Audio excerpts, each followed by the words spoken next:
El controlador de nuestro sistema va a ser el nuevo cerebro del vehículo. Este sistema básicamente, ¿cierto?, lo que hace es unir los cables hacia el motor eléctrico, ¿cierto?, y la llegada del banco batería, ¿ya? Generalmente al controlador llega el borne positivo y negativo de la batería y sale, ¿cierto?, tres cables que son al motor eléctrico, ¿ya? Este dispositivo va a tomar decisiones de dejar pasar o no la corriente en virtud de muchas variables. En primer lugar, la primera variable es el acelerador electrónico, es decir, el acto físico de la persona con su pie tocar el pedal del acelerador con el objetivo de darle una señal, una orden al controlador de que queremos avanzar, por ejemplo, queremos activar el motor, ¿ya? Otras variables son el voltaje que tengamos de llegada de las baterías, ¿ya?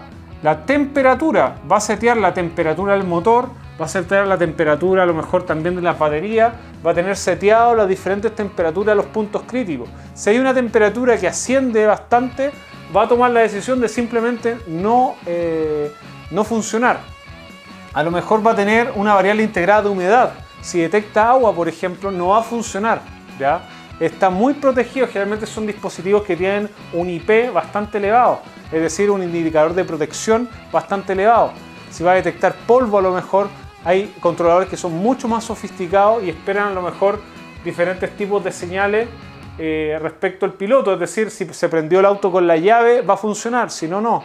Si se prendió el auto con la llave y a la vez quizás con un botón de activación o con un contactor manual también se va a activar. Por lo tanto, al final del día el controlador es la unidad que va a contemplar, que va a ser la más compleja de nuestro sistema, ya que va a ser la encargada de dejar o no pasar la energía que viene desde el banco de batería.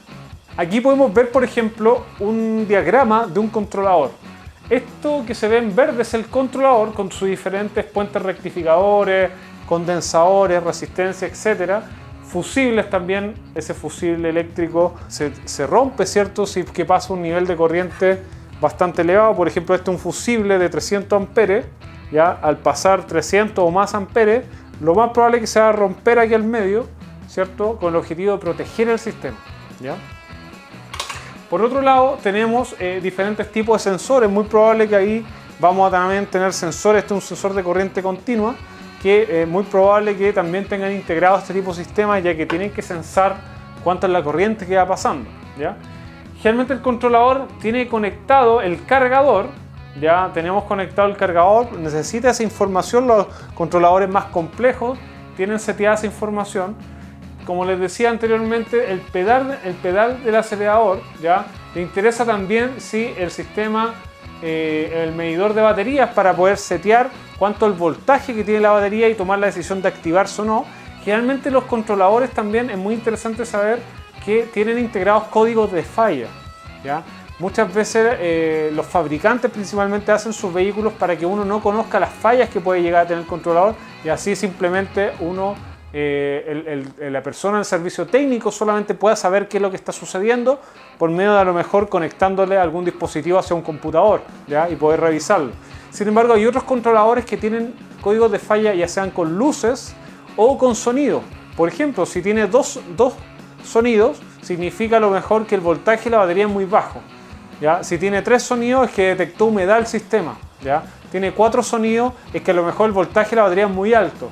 Por lo tanto, hay una serie de códigos de falla que hacen que uno entienda la razón de por qué el controlador no está funcionando, ¿ya? Siempre existe una razón válida para ello. Los convertidores son un elemento esencial en los vehículos eléctricos. Generalmente las electrolineras junto con los vehículos no comparten quizás los mismos voltajes, o a lo mejor hay que hacer alguna rectificación, etc. Por lo tanto, vamos a hablar de 3 convertidores principales. En primer lugar, los AC/DC. Estos son convertidores que pasan la corriente alterna a corriente continua. Generalmente también el rubro se le llaman fuentes. Son fuentes eléctricas, ¿ya? Este es un ejemplo, solamente un ejemplo a baja escala, ya que esta fuente o convertidor AC/DC admite poca corriente, ¿ya? Tenemos acá una entrada donde se entra, en este caso, una monofásica, es decir, lo que hace este sistema es pasar de 220 volt alterno a 12 volt DC, ¿ya? Es decir, AC a DC, ¿ya? Esa es la función que hace este elemento, ¿ya? Tomar la energía de corriente alterna y pasarla a corriente continua en bajo voltaje, ¿ya? Por otro lado, tenemos otro elemento que es una ACDC. Los ACDC, disculpen, ACAC son elementos que lo único que necesitan es bajar la tensión o aumentar la tensión. Esto se utiliza, por ejemplo, son transformadores que a lo mejor pasan de 380 volts ¿cierto? En corriente alterna a 220 volts de corriente alterna, o en su efecto a 24 volts, por ejemplo, en corriente alterna, y luego de un puente rectificador y un condensador podemos quizá obtener corriente continua, ¿ya? Pero generalmente son también transformadores en el rubro. Luego tenemos los convertidores de CDC, que estos son los elementos más comunes tanto en los vehículos convertidos como en los vehículos, ¿cierto?, de fábrica, y los convertidores de CDC los vamos a encontrar en el rubro en diferentes formatos.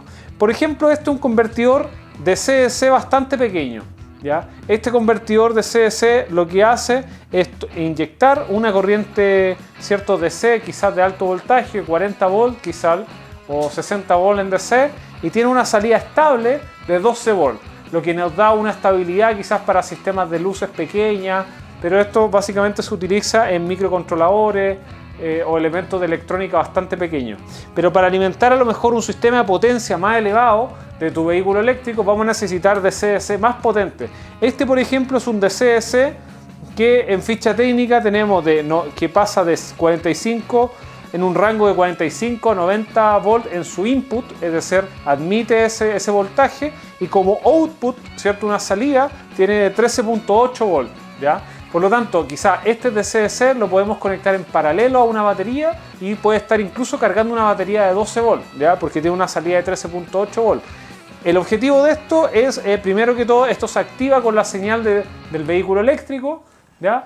Y por otro lado es para alimentar las luces, la radio, sistema de calefacción, sistema de frío, entre otros accesorios que contemple tu vehículo. El protocolo de comunicación CAN es un protocolo que se utiliza en la mayoría de los vehículos eléctricos, ¿ya? CAN viene de las siglas Controller Area Network, ¿ya? Bus es un cable que está presente en todos nuestros vehículos, ¿cierto?, conectando a todos los componentes eléctricos que necesitan interactuar entre ellos, ¿ya? Por ejemplo, recordemos, nosotros teníamos en nuestro vehículo una serie de pilas de litio, ¿ya?, que pueden ser de este formato u otro formato.